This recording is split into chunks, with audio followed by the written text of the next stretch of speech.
Now, new at 5, an Anderson County judge has ruled that Jesse Osborne will be tried as an adult. That's him, Osborne, charged with 2 counts of murder, 3 counts of attempted murder. If you don't know the name yet, you will soon. Prosecutors say he is the now 15-year-old who opened fire at Townville Elementary School in September of 2016.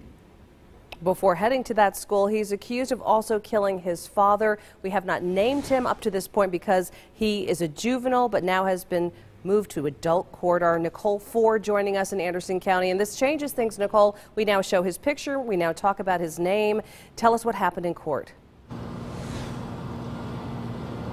Yeah, well, it was an emotional decision for both sides of the courtroom today as Jesse Osborne's family broke out in tears, knowing that their now 15-year-old could face life in prison. But on the other side was the families of these victims of the Townville tragedy. They embraced knowing that they can now look forward to this trial in adult court. Okay, I will.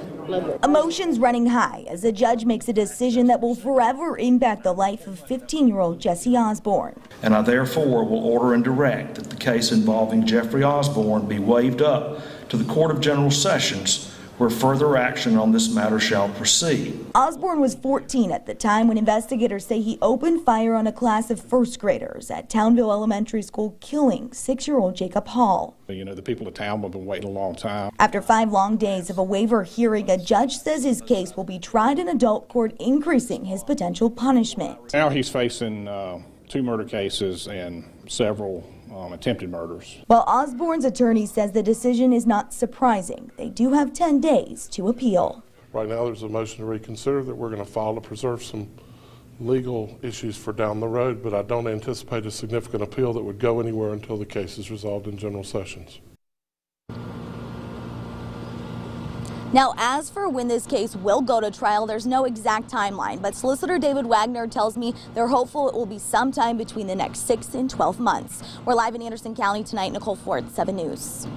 Nicole, you were able to describe, of course, the family members on both sides of this case and their reaction. What about Jesse Osborne's reaction? What was he like in court when this came down today?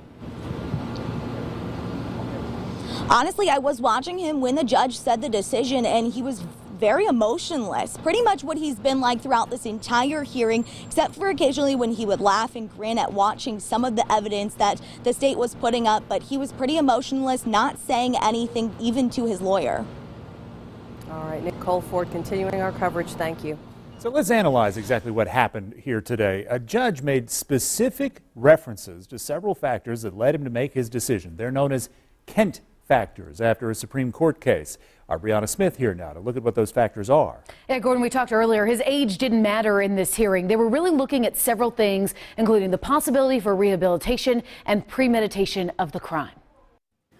With a few quick words, a juvenile suspected shooter became an adult in the eyes of the court. Having determined that the defendant shall be treated as an adult, all of the customary protections afforded a juvenile are hereby extinguished. These 8 determining factors of Kent, a U.S. Supreme Court case, played into the decision. And the judge has to decide if they're mature enough to be treated as an adult. It includes the seriousness of the offense and the child's prior record, and whether the crime was against persons or property, and whether he could be rehabilitated. He's said that he would do it again. He said that if he doesn't get fixed, he would commit the crime again. He told me that he frequently enjoys thinking about killing other people. The FBI and the Anderson County Sheriff's Office also looked into what led up to the shooting, and what they found was a chat room of messages on Instagram and several disturbing searches.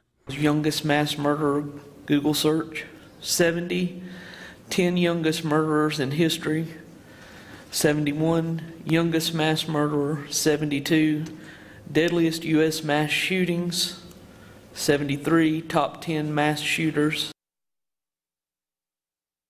Besides the judge's decision on whether to try him as adult, what was interesting during this week of testimony on these Kent factors you talk about is that it seemed like the trial itself. All the evidence was presented as if it was the trial to convict this person of murder. And, you know, I spoke with Seventh Circuit Solicitor Barry Barnett about this, and he said this hearing can be more important than the trial sometimes because it projects the outcome of what it would be for a sentence. As we talked about, if he was tried in juvenile court, it would have been a sentence till 21 if found guilty. Now he could face up to life in prison, 30 years to life in prison if found guilty for this crime. So now it moves up to General Sessions Court, and sort of the whole process will start all over again. Absolutely. And, you know, we've talked about whether this and the publicity from this trial will affect a General Sessions trial. And Solicitor Barry Barnett doesn't think so. He thinks that, you know, this was contained and the next one will be fine. So it'll be interesting to follow along. Brianna, thank you. You can always keep up with the very latest, and there is a lot on the ruling on WSPA.com. You'll find the latest testimony, all of our past coverage, and, of course,